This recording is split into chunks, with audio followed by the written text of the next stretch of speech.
The worst horror movie I ever saw was fucking great.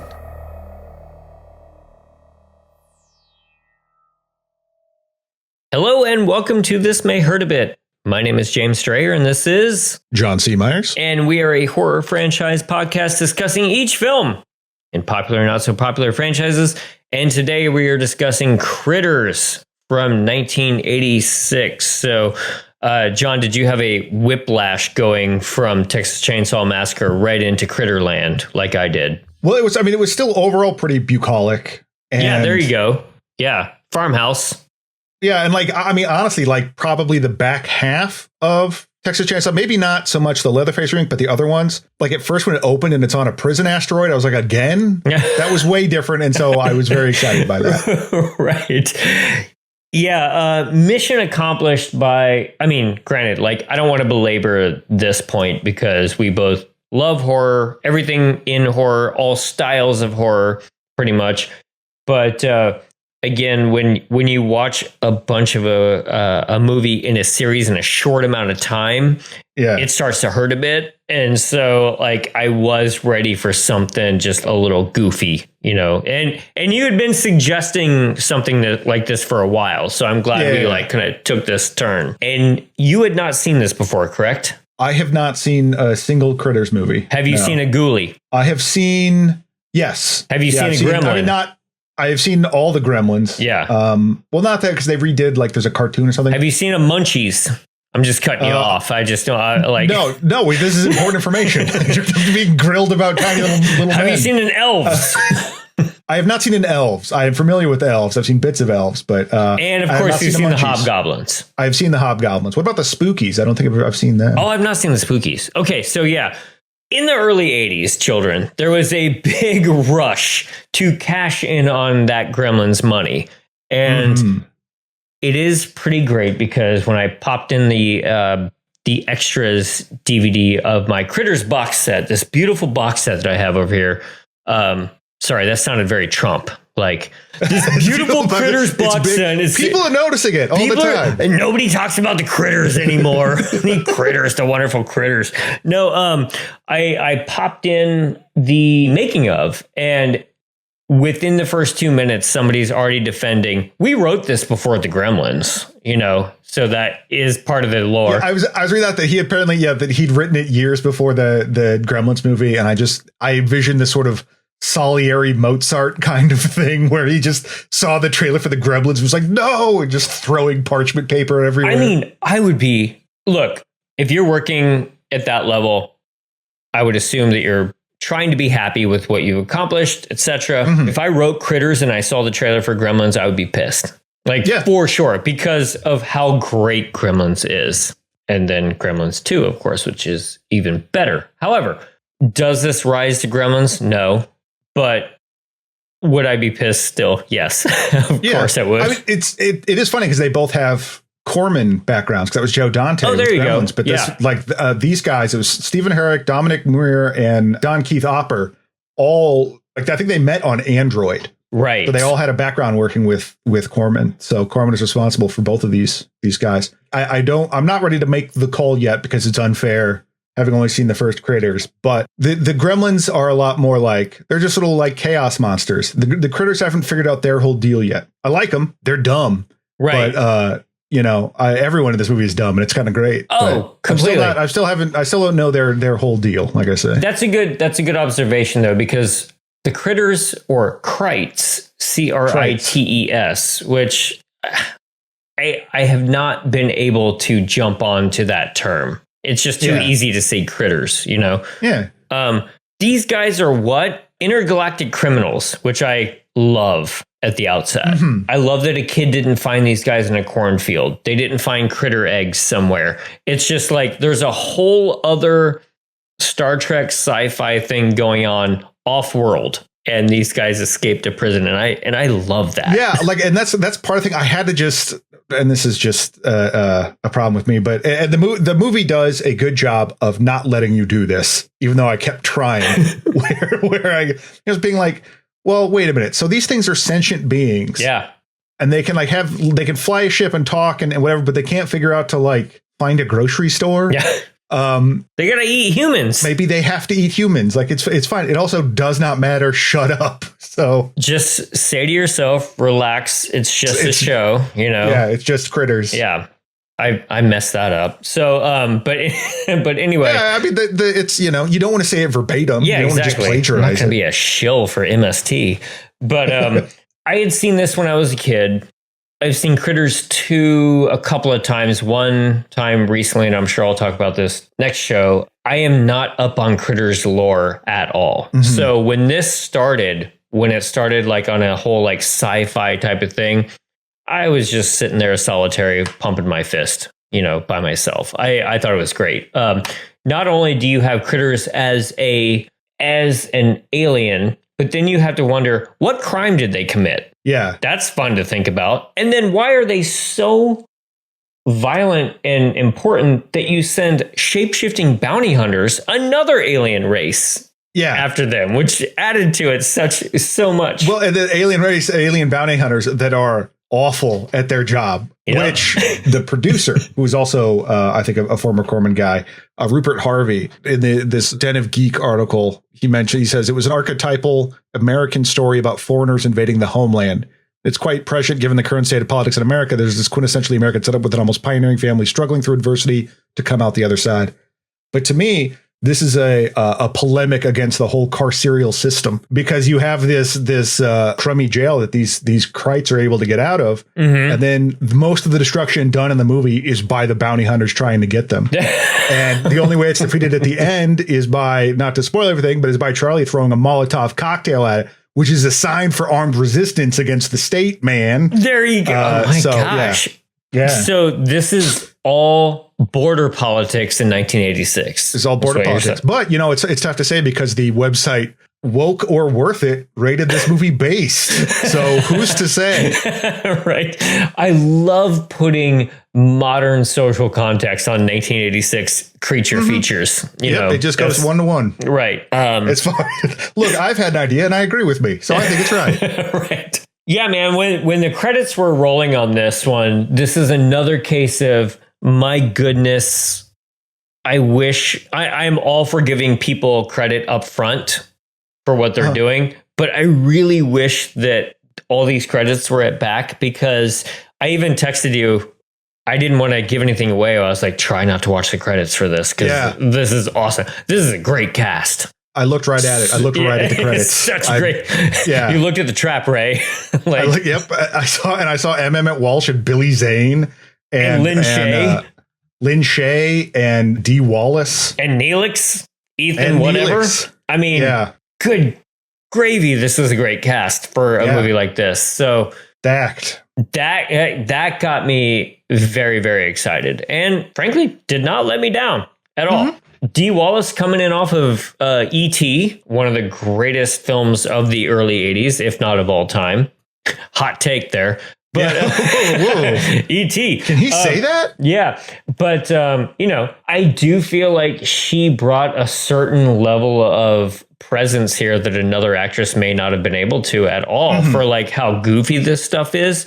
Her emotional reactions, her like protecting the kids, her talking to the kids. Like she never like talked down to the kids. Like she had a great like interaction with both of the kids. And the kids are great. Yeah. In particular, the little boy that they have, Brad, the anchor for this thing, is Scott Grimes, who's particularly good in that. And a lot of people might know him from American Dad, where he's Steve Smith, and Party of Five. Yeah, no, he's good. Like it's always tough to be a child actor and to watch child actors sometimes, but and to direct child actors. Oh, I'm sure. Yeah. But the whole cast is a lot of fun. Yeah. They very much know what movie they're in, but they're not interested in letting you know that they know, which is really ideal. There's no winking. The winkiness of this movie isn't on a meta level. It's just, this is very silly and we're having fun, which is fitting. And it honestly kind of made me think a bit, although it's a bit more broad, it made me think of Killer Clowns from Outer Space in that regard.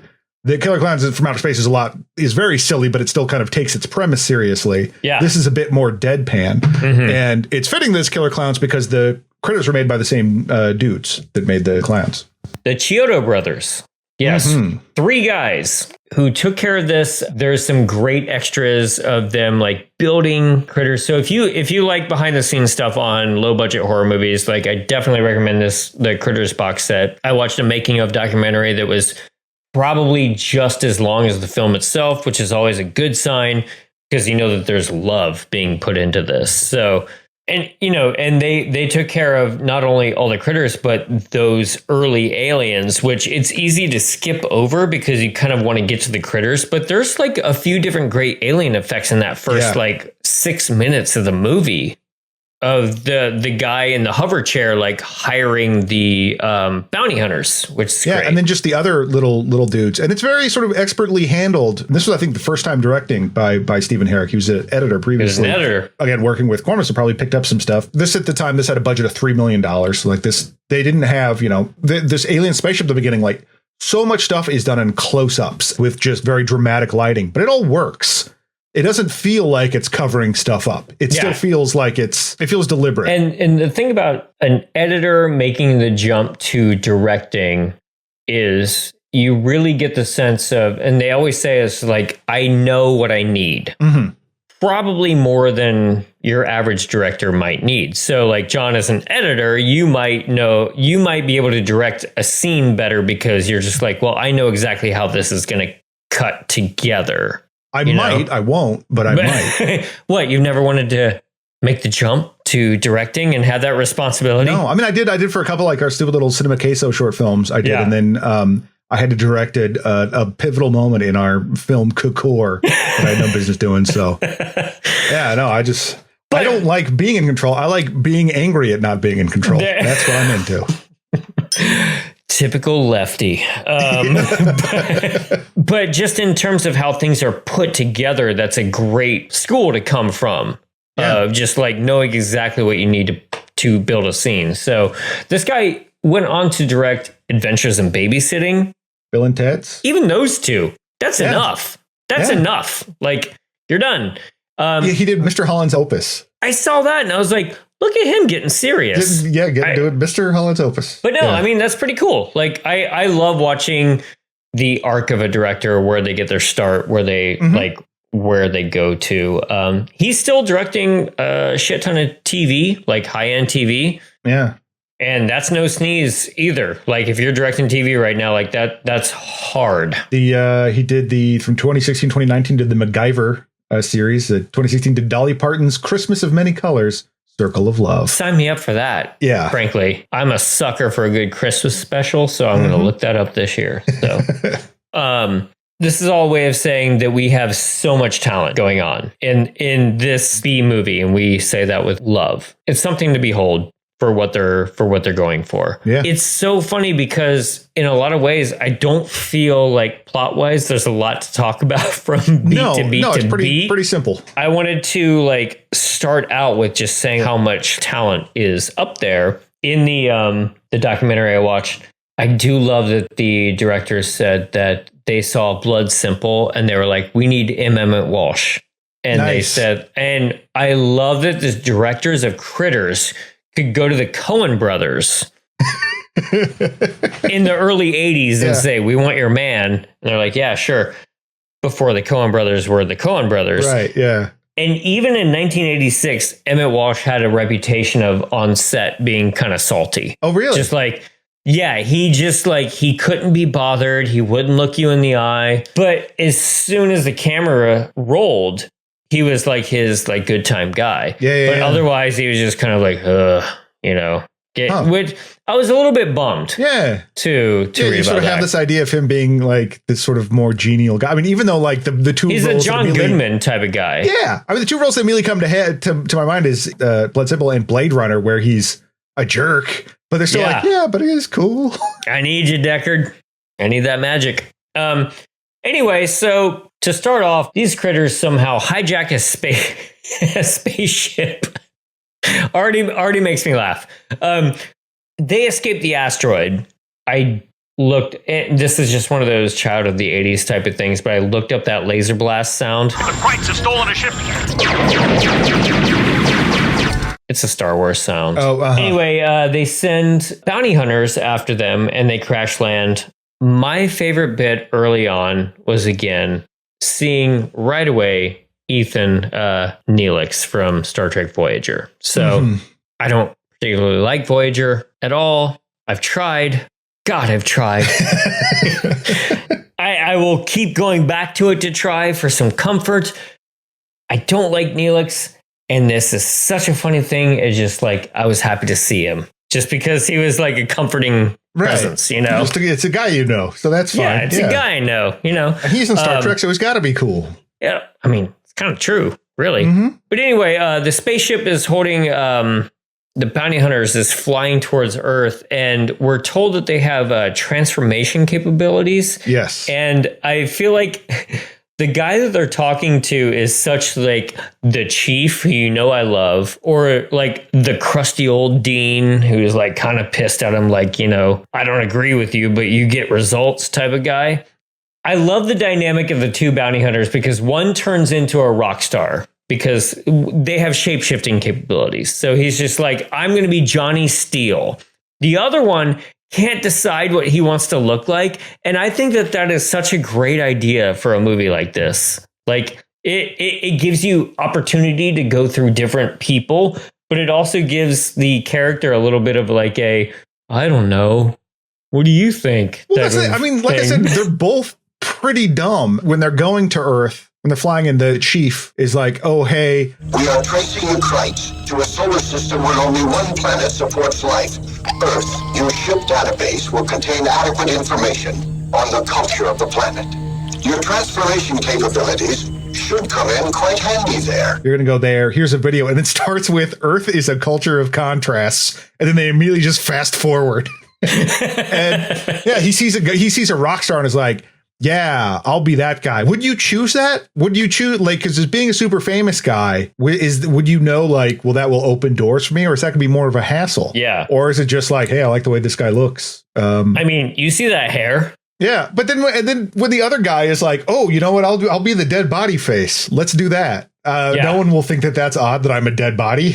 You know, it's sure. Just, these guys are dopes, and I love them. Yeah, it does put a little bit more thought into, like, let's say the Terminator 2 melding into different people. Right, yeah. Just like, I like a little bit of that sense of, well, I'm not sure. Like, what would I look best as? It's almost like when you're making a D&D character or something, like, do I want to make the most badass version of myself, or just like, hey, you know, kind of what I think I might like? Too many options, just paralyzed. But then that transformation sequence is just great, like old school. Oh, like fantastic. It's just face melting in reverse, but it is so wonderful to watch. Fantastic. Yeah. I also couldn't help but think, but like their chief guy. So he's this blobby kind of dude in a like floating, I don't know what you call it, but like this floating platform. And the bottom of it kind of looks like a UFO, rounded. So I was thinking, is the idea that he's slug-like and filling that up, or is just like his little legs dangling in there? Oh, yeah. But he's a cool looking guy. But I love it when sci-fi, and they don't do this enough, where aliens look alien, like strange. I don't know if his species has legs. Yeah. It's not just the Star Trek. What if their hair was parted on the other side? Isn't that crazy? Right. My dream is to always see a sci-fi movie that shows creatures or other off-world beings that look like something that I could not conceive of what they look like, because they're not bipedal carbon people. Yeah, so. It's a bummer. Like I remember I saw some stills from the or like some concept art from that aborted In the Mountains of Madness Guillermo del Toro thing, where they just look like Resident Evil villains. I was like, that stinks. But yeah, whatever. I hold hope. There's a whole bunch of family stuff that starts off here. I'm trying to run through like a little bit of like the beat by beat stuff here because it's so typical. So we've got like the mom, the dad, a sister, and a brother. Yeah. Did you recognize the dad from Jason Goes to Hell? He's a sheriff in Jason Goes to Hell. There you go. Yeah. See? Another tie to another franchise there. Billy Green Bush. He has a line later on that cracked me up so much with the telephone. Yeah, we've got like a typical like family life going on here. Older sister has a rock and roll boyfriend. The younger brother is into fireworks, like, you know, all this kind of stuff. Billy Zane is the boyfriend of, her name, I believe, is April. April is the daughter. Yeah. She invites him over for a meal, and he says it's like the best meal he's ever had. He's got a great ponytail. Oh my God. Like the ponytail's ridiculous. He pulls up in this sports car that has a license plate that says "Too Great," like the number 2 GR8. But he's not a jerk. He's like, not. He's actually pretty nice. And then like when she's really throwing game at him, he's like, "Why do you want to show me an old barn? That seems dumb." I do love this dynamic because he's supposed to be like the creepy 80s teen boyfriend. Yeah. He's sort of doofy and just doesn't know what's going on. Yeah. I love him. Like he wants a good meal. Yeah. He's excited to have corn. I like a good meal. So I would love to talk to Billy Johnson or whatever his name is. So there you go. Steve Elliott. Steve Elliott. Is his name Billy Johnson in the movie? No, his name is Steve Elliott. Okay. Billy Zane is not playing Steve Elliott playing Billy Johnson. I meant the dad. Oh, the dad is named Jay Brown. I take notes, everybody. On something. Yeah. No, so Billy Zane, fresh off of truly nothing. Mm-hmm. So this is early on. This is pre-Titanic. This is pre-Twin Peaks. Pre the Phantom, pre-Slamming Evil. Yeah, this is early Zane. So if you're Zane head out there, like, pay attention. Pre-Silence of the Hams. Her and Steve run out to the barn. Kid brother watches and fills his pockets like full of prank stuff. So you know you're going to get a little like explosives, some, like whoopee cushions or something like that. Yeah, so this kid's a troublemaker. He's already gotten in some hot water because he's trying to get out of going to school because he's got a geometry test. He's trying to fake having a high temperature. He's hanging out with a local drunk that works for his dad, who's the brother of the producer. Charlie McFadden. Played by Don Opper. He's the town drunk, but everyone is nice to him. Like it's very like sort of that Mayberry kind of drunk because he's convinced he's getting radio signals in his mouth through his and like tooth. all this. Yeah, through his tooth and like other crazy stuff. And at one point, there's a bartender that's like, "Here, I'll just give you the booze if you shut up and leave me alone." And I'm like, that is the ideal drunkard. Can we all aspire to that? Maybe if this whole video production thing goes downhill and I got dental work to be done, maybe this is my angle. Just being a cool drunk. Like just annoying enough, but in a benign way that's like, that's fine. So at that point, the spaceship comes flying down and the farmhand sees it and he gets freaked out. That tooth guy that we just mentioned. Dad finds the kid in the tree. Brad, what the hell are you doing up there? Dad, he's, the earthquake threw me clear out of my room. I could not believe it. Oh, cut the bull, boy. Get your butt down here. They go off looking for the ship that they think might be out there. The ship opens up, but first we hear chattering and subtitles coming from someone inside. So this is our first kind of like, unless I missed it when they left the asteroid, this is our first element of the critters and their talking, which I think is important in this movie. Yeah, like you don't know anything about them. All you know is that they eat a lot and they're dangerous. Sounds like me. And I'm dangerous. Yeah, I host a podcast wearing a leather jacket. And the dad also is getting ready for bowling night, and his bowling shirt, the Pinbusters, is great. It's got the Ghostbusters logo with a bowling pin in the back. Love it. Great. I put in my notes, Jeff Ethan Neelix is driving and someone runs out in front of him, causing him to crash. Big signs that say they're in Kansas, which is kind of important. He hears some skittering noises and he slips and falls, and in a very 1950s kind of like monster movie style, he sees something that drags him to his death underneath the police car. So exit Neelix already. Because they don't see the ship when the father and son look for it. They just find a really decimated cow. And they're like, oh, that's screwed up. Well, let's go home. You have fireworks to build. Right. You get the sense as the Krites, it's going to be hard for me to say Krites, but like critters are just like sneaking up to the house. A lot of skittering going on, which we definitely like. Another spaceship lands inside of the bounty hunters. That's when the other guy decides that he can't figure out which face. We're at grandma's. Time to put your face on. Phones are dead. Power is out. This is where the dad says,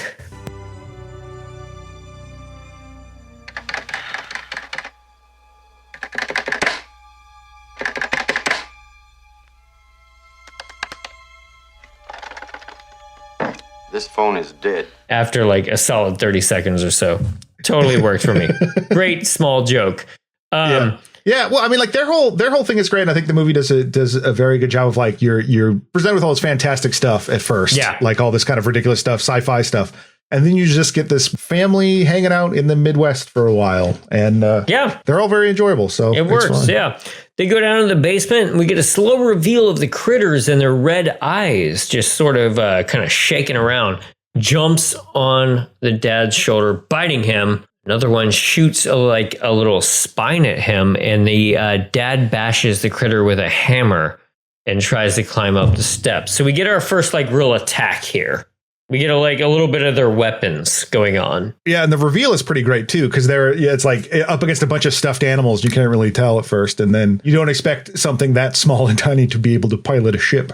I don't. I mean, sorry if you're small and tiny out there. I'm sorry. Yeah. If you're a little furball, no offense. It's just sort of come pick me up. Yeah.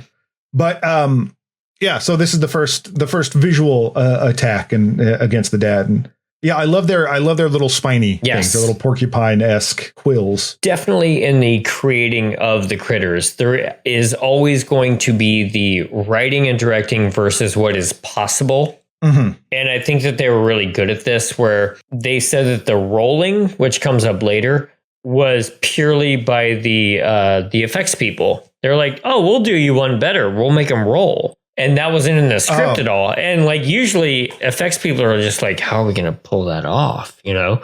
Right. Yeah. They really bridge the gap between being like cheap and impressive, because the critters themselves, they're tiny. They almost don't really have limbs. Like they're all very like bunched up together. You'll see like close-ups of hands, like picking stuff up, whatever. But they're still like all these wires going to them to articulate the eyes and the mouth, lips, all this stuff. So they're still like very impressively made. And then when because you're like, well, how are these things gonna, are they just gonna slide around? No, making them roll makes it way better. So much better. It's unexpected, it's fun, and it solves the problem of having to like Kermit on a bike these guys. Oh yeah. And in that behind the scenes stuff, they showed several of the tests where they were like making the little legs walk across the thing. And I was like, yep, it's Kermit on the bike to me. Yeah. I don't like Kermit on the bike. I love Kermit.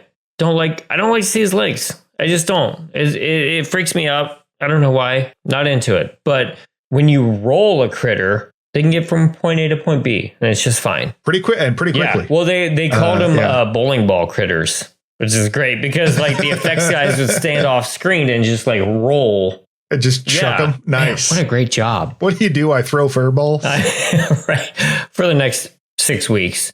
So the sister April and Billy Zane are doing some full-on hay bale necking in the barn, and they need to flip the tape, as you do. And I did double-check the tapes here. One was called Herrick Chainsaw Massacre. Yes. So we've got our full-on dovetail. We dovetail in this podcast, so you know. As George Lucas would say, it rhymes, It rhymes. It rhymes. Yeah, it does. He said that about this podcast. Yeah. I didn't see the other one, so it doesn't matter. My point has been made. Right. Critter pops up and bites Billy Zane's hand. Oof. And it proceeds to eat him, but we just see his face reacting most of the time. Yeah. April tries to spear with a pitchfork, but no luck. As a very brand new to Hollywood guy, he got that glamorous movie star thing of having to shoot in 100-degree barn all day with hot, sticky blood and heavy critters on him all day long. But apparently he was a trooper about it. So I mean, you might as well be. She's trying to hit the critter, can't seem to quite get there, but the kid brother arrives and tosses a little cherry bomb at it. And of course the critter eats it, which made me happy. It explodes inside it. And it looks like he just sort of gets heartburn and then falls over. I loved it. Yeah, because you're waiting for the immediate, we're going to see some ridiculous gore or something thing. But no, they just do the cartoon. Yeah. Like he puffs up a bit and then smoke comes out of his mouth. Beautiful. It's such a cartoon just moment. Beautiful. Yeah, it's like. But then he's just ugh, and falls over. Evidently, a a scene over, a priest is about ready to read the story of Sodom and Gomorrah. I did notice elicited some laughs from a couple of like ladies in the pew. I'm just like, oh, okay, these ladies know Sodom and Gomorrah just fine. They know what's up. I also like coming into that scene. It's a close up on the organ, and it's the end of a hymn being played, but it's not like no. It's just one note. So I like that idea that that's their hymn. It's like, all right, let's open it at page 63. God. All right. Amen. Now let's pass around the collection. We're doing plate. this in a 25-minute spree here. We got to go look. I got stuff to do. Pick up the pace. Just then, 2 bounty hunters show up and kind of like wreck right into the church. I think he like pulls off the door. Yeah, well, because they're driving the car backwards because when they get in, they don't know how it works. Which is another thing. Like, you guys mastered space travel, and all these basic things are like, what the hell? Fish out of water. Yeah, but they get into the cop car, and as one of them like figures out how to start it, the other one like is messing with the shotgun that's locked in to the console, and he fires it at the same time, and they just go barreling off down the road. Knuckleheads all. Yes, love them. At this point, they do whip out some giant guns, and Jeff starts falling apart. Ethan Neelix starts falling apart. His neck pulses. Yeah, the bounty hunter that has disguised himself as the dead body of Jeff is not doing well. He's now changed faces. Although because he changed faces into the priest, there was part of me I'm like, is this just like a make work program for these nerdy actors to like dress cool? Oh, that could be. They're like, oh, and then I'll look. Yeah, then you gotta be him. Then you gotta wear the cool outfit. Yeah. Back at the homestead, Dad gets a shotgun ready to protect the family. They try to flee in the truck, but all the seats are eaten up, which is fun. All of a sudden, about 4 of them start roll chasing them. I think this is the first time we see them like rolling. One falls and, eats the dad's neck, and the mom swats it off. So we get like a little bit of an attack there. The bounty hunters, meanwhile, have left the church because demanding Christ from people that are like, no, it's pronounced Christ. Christ. Not much help. And so then they go to the bowling alley, which is actually where Charlie is. Charlie has seen the spacecraft, so he feels like validated that he's absolutely right. But because he's a drunk, no one cares. They are coming. They are coming. They are not only coming, they are here. See, I was out on Route 22, and I looked up. Have another drink, Charlie. I don't want another drink, Jake. Come on, hard. We're under attack. I'm gonna leave it right here. Just don't bother me anymore. The 2 bounty hunters show up at the bowling alley, which must be like right next to the church or something like that. And you don't have a bowling alley next to your church? No, it was in the church. Yeah, gotcha. And the bar. And the bar was also, yeah. But similar thing basically goes down, and they end up, shooting some stuff. I like when he takes the bowling, like at one point he takes a bowling ball because he doesn't know what it is. So he sees the pins, the Johnny Steele bounty hunter, and he just hurls it down, and just the effect of the pins like busting and like all the powder I thought was pretty great. I also like, by the way, the rock star Johnny Steele aspect of it really only comes into play towards the end when the kid recognizes him. But I was really worried for a while that it was going to be a Pale Moonlight Howling 2 situation, because you hear that song, that Power of the Night song, like 4 or 5 times pretty early on. Yeah, the Power of the Night, pale, pale light, the pale light of the new. Yeah, I love that song. Yeah, whatever that song is, that's played just constantly in Howling 2. We'll get there. But they didn't. That was it. They front loaded it, and then they just went, and he's a rock star. It's fine. But did you know who they wanted to have? No. Billy Idol. Oh my God. Is who they were really wanting to get, but they were just like, hey, he's going to be an asshole on set. Like, we just know it. Yeah. And they were like, yeah, but if we get one of his songs, it'll be good. So, yeah. I get that kind of back and forth on a low budget thing, but like, I don't know. I'm glad this. Man, you would have, but I bet the critics would have sucked then because you would have spent all your money on Billy Idol. On your $3 million budget, you would have paid $750 for Billy Idol. That would have sucked it all out. And who knows what it would have been like on set. It would have been cool, but yeah, I could see logistically why maybe that wouldn't have happened. And so they got the guy from Cats, so that's just as good. Oh yeah, he talks about how he's recognized in Cats, and he's recognized when he plays Les Mis, and people always come up to him after Les Mis and say, "Are you in Critters?" I love it when B-movie actors are just like, I've done other stuff. but people really know me from this. I'm just like, just own it, man. You're in Critters. That's awesome. You get recognized from something. Yeah, that's pretty cool. There's perhaps a actor that will come across later that maybe doesn't want to talk about being in Critters compared to their other work. But I think, I don't know. It's fine. Mm-hmm. Dad is laid out, injured, and mom isn't handling it too well. She, like in this bit, she really does give an actual like emotional reaction to what's going on in the house, which I like. She definitely elevates this movie in this sequence. He's fine. He doesn't look fine to me. Why don't you go check the windows? I already did. We'll check them again! A critter comes down the chimney and also through the window and shoots needles and hits mom and then reloads his little spines, which is fun. I like knowing the biology of these little things. Mm-hmm. You know, they give you just enough. Not so much that I need like a D&D manual about how much shit that they do. Like, I don't need to know the xenomorph life cycle, but I like knowing a little bit about it. Again, so as this is happening, so the bowling alley thing and the church thing has happened, and they've both converged on the victims of such. The victims of the bowling alley have come to the police station where Lynn Shay is the receptionist there. It's kind of strange, Harv, but Jake says it was Reverend Miller and Charlie and some stranger.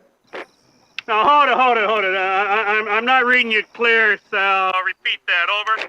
Reverend Miller, Charlie McFadden, and some stranger just shot up the bar at the Bowl-O-Rama Lanes. Over.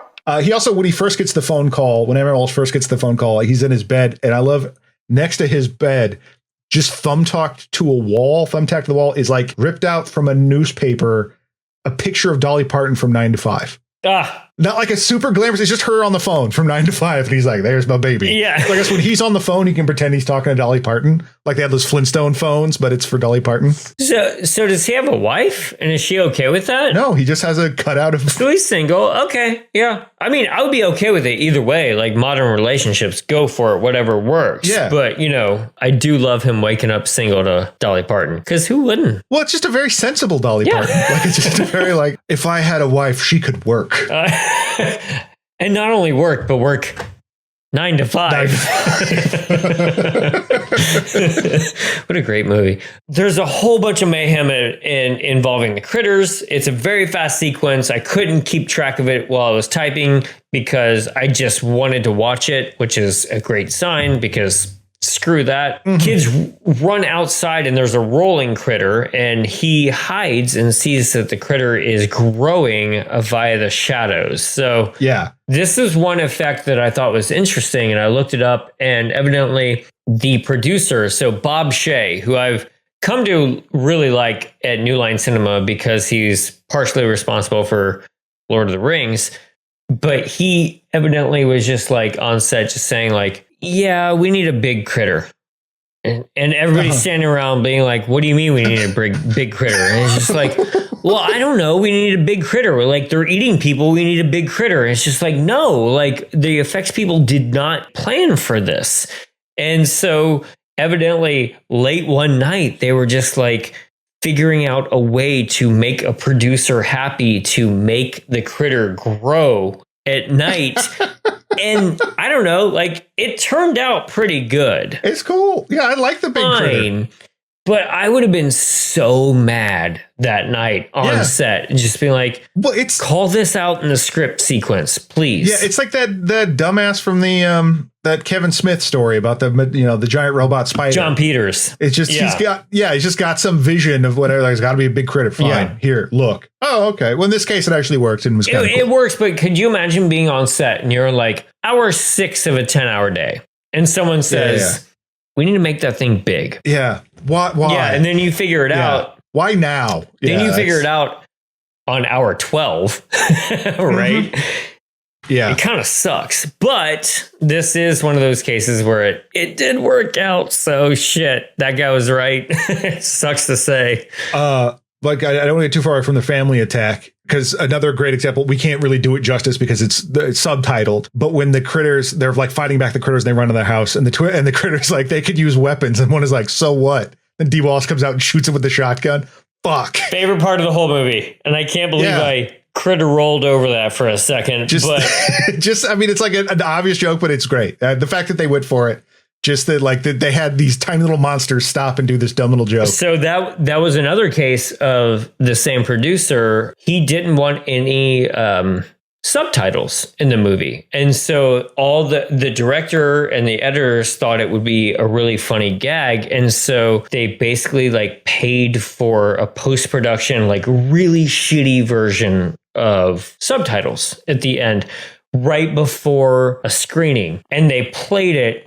And that got the biggest laugh in the entire movie. Bob Shea runs backstage afterwards and says, "How do we get more subtitles in the Critters movies?" So this is like, yeah, trust your instincts. That was amazing. That's my favorite part of the movie. I think it also like it gives them a personality that you couldn't get.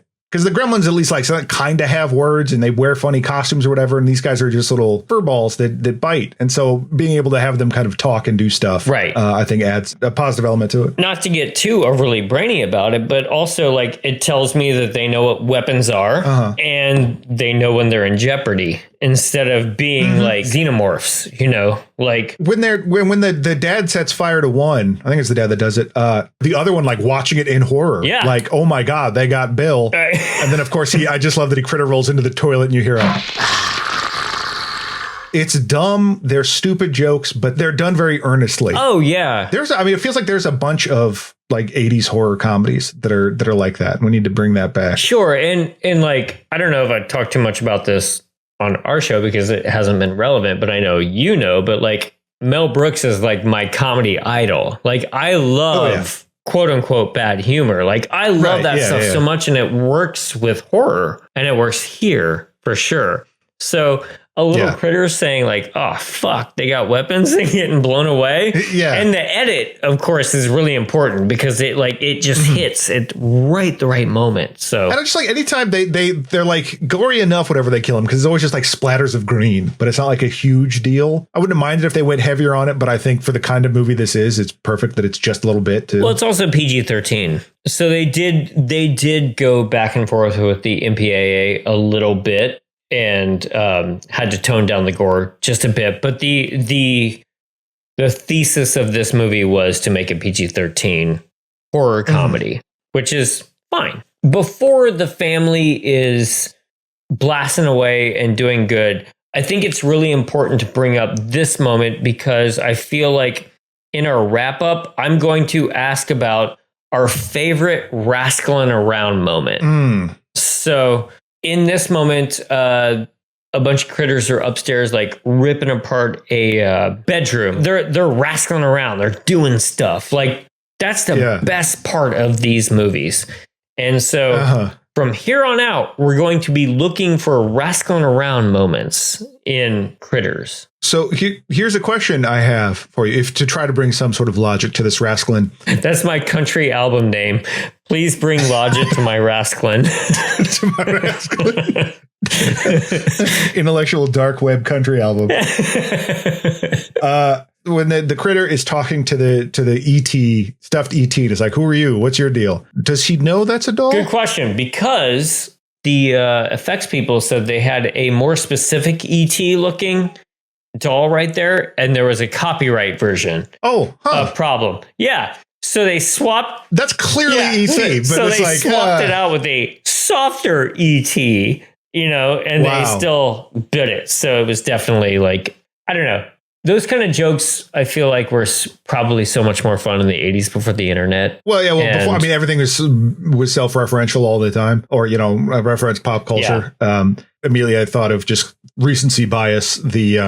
The Texas Chainsaw meeting Saw thing. Oh, sure. But here it's funnier because it's not. He's not meeting a gremlin being like, you guys suck. It is just this like, oh, you think we're the good aliens? We're the bad aliens. Right. Yeah. And it's fairly quick. And on the extras, they did talk about how it was hard to, and you don't think about this, but I love thinking about this, where it said that the critter puppet mouth was not deep enough to get the ET alien head inside of it. So they had to like do all these extra tricks just to make that simple shot happen. And that's just... And you want to make them bigger. Yeah. Right. We don't even know how to make the mouths work. Yeah, it's just like, that's just on the moment when you're on set, again, on hour 7, you're just like, oh shit, we didn't know that this thing isn't going to like fit around the mouth. Like, God, it sucks, man. That is so funny. Because they're like, you'd think that they're like 90% mouths, right? But no. No. Okay, so by this time, the bounty hunters have arrived. Johnny Steele has arrived. And they've got the powerful erection blaster guns that like they eject out and they shoot. And then when they're not shooting, they retract, you know? Yep. If you want to go off on that, you can. But I'm just saying, but they managed to make it into the bathroom and shoot at a critter that goes into the toilet. Now, ghoulies had come out before this. This one, they're full on going like, yeah, we're going in the toilet and we're going to blast it. Some poor stuntman got just flakes of porcelain all on his face. Oh, no. On that. And messed up his face.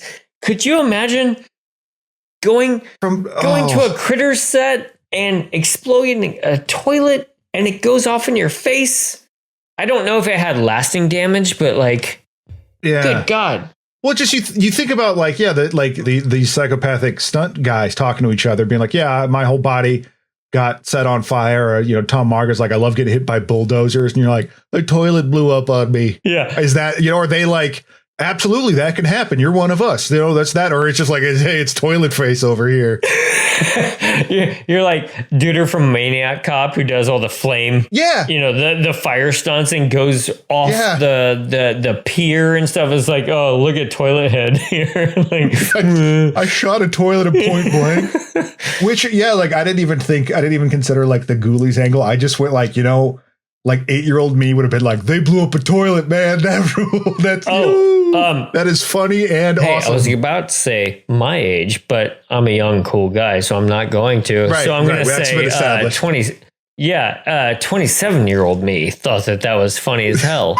So, Yeah, so they managed to blow up the toilet. Everybody proceeds to like run outside towards the barn. Emmett Walsh, we haven't seen him in a while. He gets corralled into a cop car by the bounty hunters along with the family. Brad gets away on his bike and he wrecks into Charlie, who is also on a bike in the woods. Now, this gets a little like, everybody's like skittering around right here, trying to get away from the ghoulies. The ghoulies are ghoulies. The critters. The critters are trying to... What are the critters trying to do at this point? Just eat people?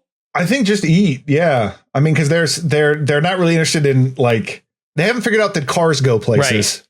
They really just are like, hey, there's stuff here. Let's eat and get As big. you said, they can fly a starship, but they can't drive a car. Well, and they, they're being able to fly a starship is kind of still questionable. Right. They can't land one, but. Yeah. Well, they say takeoffs and landings are the hardest part of flying a starship. Oh, no. So Brad, the kid, goes looking for Chewie, the cat, and then immediately has to duck a long-armed tall critter. So we've got the tall critter, finally. The big guy who's been eating people. And, even though this was a producer choice, it kind of works. Like, you have to go up a level at some point. Right. Similar thing, again, to Killer Clowns from Outer Space. It's like, well, how do you make this even worse? We'll just get a big clown. I mean, wonder if that's where they got the idea. What's worse than a small critter? Big critter. Big critter. Yeah. Because you already have multiple small critters. So like, what if we just had a big one though? So eventually they find the starship. Brad gets aboard. The critters are all over the place at this point. He tries to rescue his injured sister because the tall critter has drug the injured sister aboard the starship. They made off with the sister, yeah. And eventually they like pull the sister back out of the ship. They toss a Molotov cocktail, as you were saying, at the starship. It's beautiful that the drunkard is like, I'm going to use my drunk powers for good and save the day. Like you all, like the power of booze fueled me to warn you about this. And like, you didn't listen, but I'm not turning my back on you. I, the benevolent drunkard, I will use my whiskey to blow up the ship. Well, the ship flies off, blasts a farmhouse with a laser for like no good reason. It's just like, zap. It's so great. Well, because they even laugh. They're just like, oh, we're making it out of here. And then like, you dicks. Yeah. They laugh at it, which is very Gremlins. So like, oh yeah, when you get a bunch of critters together, maybe that's when they feel Gremlins like. Maybe. Although I guess the question is, because this is specifically like out of spite. Like, you are being a jerk when you do this. Do the Gremlins operate out of spite, or are they more just like the Joker? Are they like, do the Gremlins live in a society and it's all just chaos to them? Probably the latter. I think because they have more society around them. I would say that I would have to watch the second one again, but I'd probably think the second one, they're probably a little bit more focused and crummy. Whereas the first one, they're a little bit like, although they're scarier and probably kill more people, it's a little bit more cartoonish. Oh, that's true. Part 2 is more cartoonish and more chaotic and more absolutely incredible. And I really want to watch that movie again. I still love. I think it was his podcast, the movies that made us or whatever. They were. I think Panos Cosmatos was on there and said something about Gremlins 2, and he was like, "They wanted more Gremlins. I gave them more Gremlins." Yeah, and that is the best answer you can give about Gremlins 2. Well, and there's the great Key and Peele sketch about Gremlins 2. Yeah. Man, we're getting off. Yeah. Maybe we will have to. Critters is good. Like, I enjoyed Critters. Sorry, but I was raised in a Gremlin household, so it's in there. I'm a reformed Gremlinist, but it's in there. I got my pamphlet on the Critters. You want to take a look at this? Get back to me. Yeah, I would love to. I would love to read your literature. Well, the ship flies off. The Critters do say "uh-oh" as it blasts. Charlie goes off with the bounty hunters, who just seem to kind of like walk into the dark, which is funny. But not before the guy, the Johnny Steele guy, gives the little kid like a communicator. There's like, hey, call me sometime. Which is it's a harmless 80s movie, so it's fine. It's not loaded with awful stuff, but that he's just like, hey, if you ever need your town destroyed again, give me a ring. Right. But that's the same stupid thing that makes the house come back together at the end. Yes, which from what I understand is also a producer-y thing, because they just wanted the house to get blown up and be done, but then they were like, we can't end it like that. So the kid presses a button on on whatever the bounty hunter gave him, and it causes some magical rewind thing to happen, and the house it's a great effect watching the house rebuild itself. Because it's also like, so you had to destroy this house twice? Okay. Because they blow it up. So the rebuilt house was a miniature. Okay. That makes sense. So they did make a miniature, which is a lot of work. I don't mean to downgrade that. But so they blew up the house with like multiple cameras.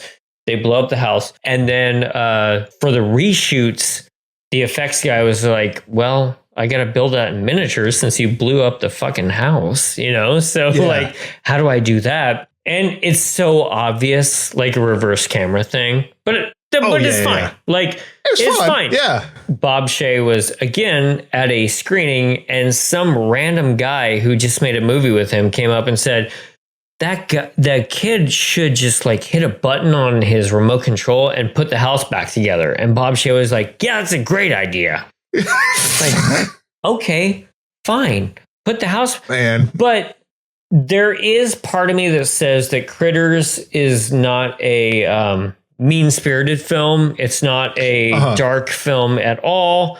I'm pretty okay with it being more of like a family-friendly type of thing where like, the house gets built back at the end. The way it sold itself to me, other than just being like, okay, well, this is kind of cool. The thing where I was like, all right, I accept this fully, is at the very end, the mailbox comes back up and the flag goes up. Yep, there you go. And I was like, yep, all right. This is a cartoon. It's fine. To put because it's perfect. And of course, like the cat who got sucked into the wreckage is like in the mailbox for some reason. Right. He's seen some shit, man. I don't know. It makes it a piece with the rest of it, that it is just like, no, it's still cartoony. It's not just like, oh, and everything's fine now. It's still just silly enough. Because the original writer and director wanted to be like, we don't have our house, but we've got family, and that's all that matters. And that's fine. But like in this tone of a movie, I'm perfectly fine with them like rebuilding the house. It's also like, well, so is everything like back where it was? Mm-hmm. Is all the orange juice back in the orange juice carton? Right. Like, I don't. Yeah. Whatever. It's like there's a roof. Yeah. Great. Fantastic. You have someplace to go tonight. Okay, so let's honor our dead real quick, and this is real quick. Deputy Jeff Barnes, played by Ethan Neelix Phillips, pulled under police car and devoured. Steve Elliott, played by Billy Zane, eaten alive by critters in the barn. So, John, one rule I'm going to put down for the rest of the critters is that we are not going to count critter deaths. Okay. In this, because critters aren't people to you. All right. Yeah. So there were 2 on-screen deaths in this movie, based on 2, not counting critters or animals. We're counting humans. We're counting victims. As I always say, this was always a great idea when we were doing Friday the 13th, but like it gets a little bit more complicated now. Yeah. So like, how many humans do you think get killed in a Critters series of 5, not counting the TV show? Not counting the TV show. We're going to go humans. I'm saying 31. That's a good guess. Because I would think that we'd go up from 2. Because we're gonna go up. I mean, I know some of the locations or whatever or at least the ideas of some of the sequels, and so I figure like, well, there's going to be more stuff that happens. Could be lower, but I figure over 6 films or 5-6 films that I'm sticking with it. I'm going 25 just for the sake of making it interesting. So I have a feeling you're probably closer, but yeah, we'll see. Yeah, man, great movie. It's fun. It's a lot of fun. It's not that deep. It's a fun to watch. It's one that would definitely be fun to see in the theater with a bunch of folks. Yeah, I will never not be impressed or excited about watching behind the scenes stuff with people making run around little creatures and how they can make that work. Yeah. Because I think you have a little bit more leeway with being cartoonish with these guys, just the tone of the film, and also that these are little fur balls, but there's still a lot of articulation and care went into these things, and it's great. Oh, they even said in the behind the scenes stuff, they were just like, here's our fully articulated ones. This one is a bowling ball that we just like tossed down the screen. This one is not for close-ups, but like that's exciting to me. Like that's so much artistry. Watch Critters. It's great. Yeah, it's fun. So we got 4 more and then Critters Attack. I don't know why I separate that. I guess it's just because I have a different box set for it right here.